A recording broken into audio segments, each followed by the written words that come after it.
vous êtes quinois. Comme c'est la première fois que je vous reçois, je vais dire, en position assise, bien que ce soit notre troisième interview, j'aimerais qu'on découvre l'homme. Qui est l'homme? Martin Fayulu Aza Nani, Aouta Wapi, Abotama Wapi, Akola Wapi.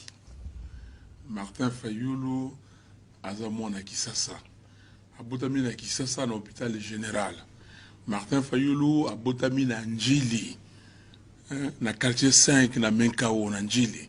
Martin Fayulu baptisiye na église Sainte-Thérèse ya Njili. Soko lingo ba date. Na botami le 21 novembre 1956.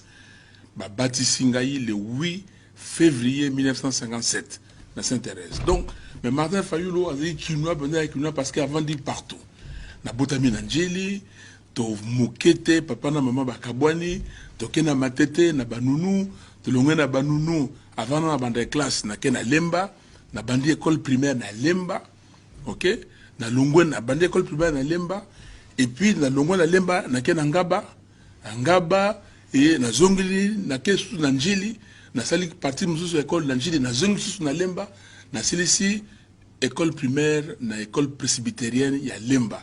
Soko yebi Lemba malamu, Sinestar, ok, côté Wenze Zalaki, pas na siko comme commune, mais commune na tango les wanate. Les côté kuna côté Bandala. Ok? Donc na vandi na Kinshasa, na vandi na Kitambo, na Kwamut, na vandi et pas yebele. Donc na zali kinois o yebi Kisasa et sima na zalaki surtout moi na Xaveri. Moi na yaba moupe. Biso to yembi na ndako Nzambe, to servir messe, to kena Xaveri oyo ba yebi abelukelo yemu to zaki supérieur na ngai na Xaveri. Donc alors so gina ken musika da ken musika mais non pour le moment les lobby papa na maman ba botio na Njili le kola okomaki candidat à l'élection présidentielle, président élu, et que peut-être au Kozongue là, et puis bah Congolais va décider ce qu'il faut bah élire yo. Tendance c'est comme il faut te bah mutu moins bien. Papa na maman bango ba utaki wapi. Mais papa likambo na oyo bino boye na ngo ba utaki wapi. Ekolo yo nini monoko na bino nini.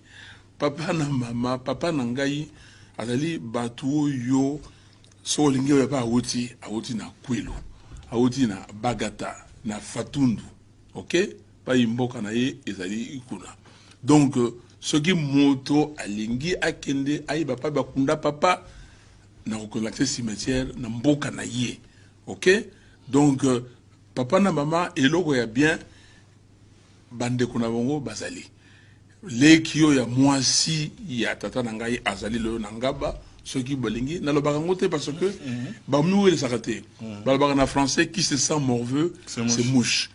Leki na ye pe ya mobali azali lo na kati ya Fatundu. Oyo balingi ba mona ye ba komona ye. Donc maman pe aouta ki kaka Fatundu? Bien sûr, ba ngombale baza ekolo moko, baza bato omoni tango na ba obala na bato omona tango mama nanga botami ba bote tata na ngai bake bazui le meya batie na sani na sani ba osokola ya biki o akobala akosola mwasi ya mwana na biso.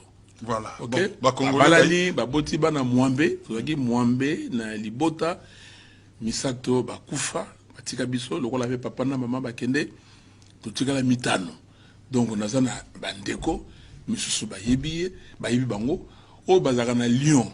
Bayebi pasteur Hubert Kaleba. Oui. Mais c'est mon frère, le dernier de ma famille. Ngazamwana Sambo, Yazamwana ya Mwambe. Alors, vraiment, dans mon arango, que Zali Boussoba. Voilà. Bon. Alors, ce qui est au Tuninga, n'a pas de balai. Au bique na Koutani, na docteur Moko Awa. Apilanga, oh, mais tu as besoin de foyer. Ok? Namboloko. Nabi, oh, ok, joueur. Tout ça l'entraînement wapi pour naïba nabi on n'est pas yo siko soko leki n'échanger en face là ba comme tonga manda ko pas tout ça l'entraînement et voilà donc na beti balé partout ezala na Njili ezala na Masina ezala na Matete ezala na foyer et na lingwala na nani foyer ya Matete ezala na nini na HB na lingwala donc parce que système ya éboulement. Éboulement, tu vois ça éboulement parce que biso so que tu match après match ce qui moyen était éboulement. Donc ici Donc to bandi wana parce que moto yo tozana ye pembeni moi na quartier nangai même cousin nangai so dans na quartier 3 biso na quartier 2 ou bien ceux qui makamba tomber bandi donc beta cousin nangai ou bien ko beta nga makofi mais na ko protéger camarade nango tozana balabala moko to na quartier moko ça biso za bana ya quartier donc famille na yo quartier na yo. Alors, au Salaki école, lors aussi c'est école secondaire, au Kenya na université, na secondaire au Salaki section. La section, la Salaki section sociale dans Ngiringiri. Institut technique social dans Ngiringiri.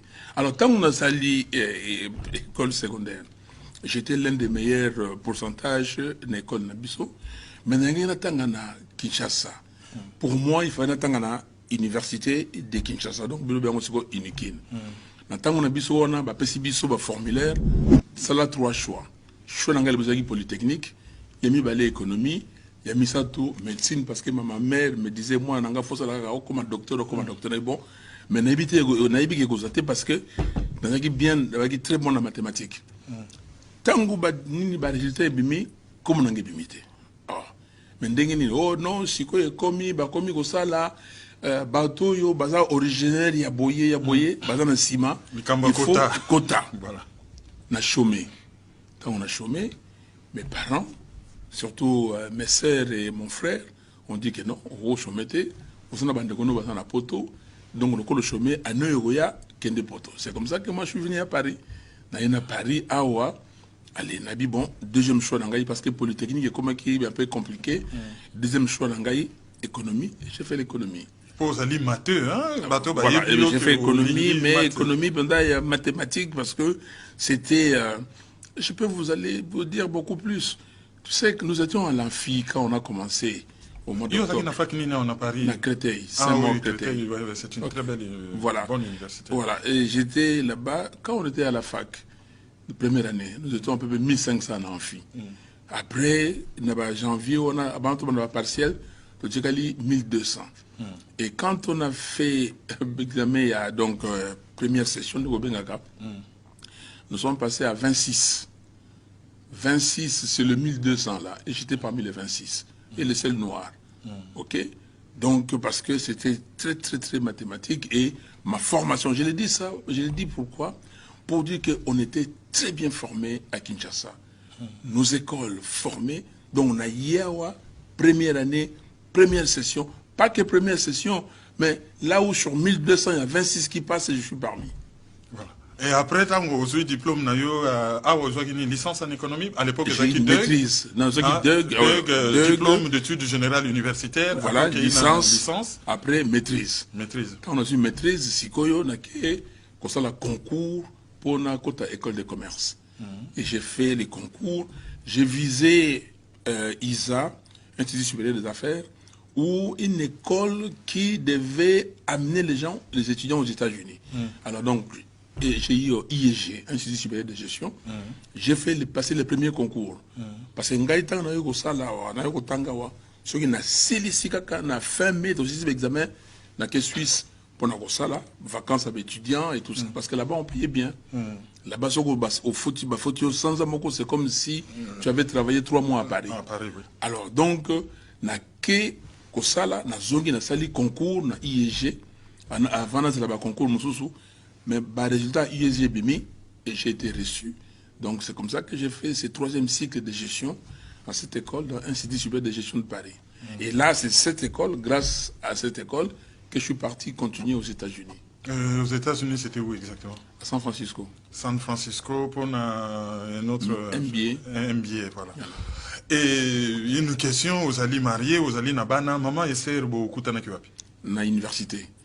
L'université n'a pas qui 2 Congolais, Romain et Nimi, Coco Nimi, il y a aussi la droit. Et ma femme, à l'époque, donc ma copine, et puis ma fiancée et tout ça, elle était à la faculté de droit. Donc, tout le monde est université. Voilà. Et après, c'est quoi, vous avez Bana Boni? Bana Misatu, Bana Mibali Misatu. Tout le monde arrive à mis sur les réseaux sociaux, bazo évolué quand même assez bien aux États-Unis. Gloire à Dieu. Il faut que lui porte pour une carrière professionnelle. Alors Moussala na yo aliboso carrière professionnelle et l'équipe n'engel. Moussala nanga liboso na bandaki na BCZ, Banque commerciale du Zaïre. Oye comme qui BCDC. OK? Tangu to zongi tangu on ezaki passe ça qui pendate. Pour nous Moussala. Toki au seleka ba lettre d'emploi, demande d'emploi, n'a pas de réponse. Parce que réponse ou favorable na UZB, na BCDC, donc BCZ, na Petro Zaïre, et tout ça n'a que ça là examen d'embauche, concours d'embauche. Et puis j'ai été reçu na Nyonso. Alors, tant qu'on a joué, on a choisi BCDC, donc BCZ, parce que c'était prestigieux, une grande banque, et Ngaïna Fidel Babala, tout bandi Moussala na BCZ Mokolomoko. Donc, il y a ce quota, na tongo, il y a quitté na voiture, Ngapé na kiti, to koti, Balamoko, tout bandi Moussala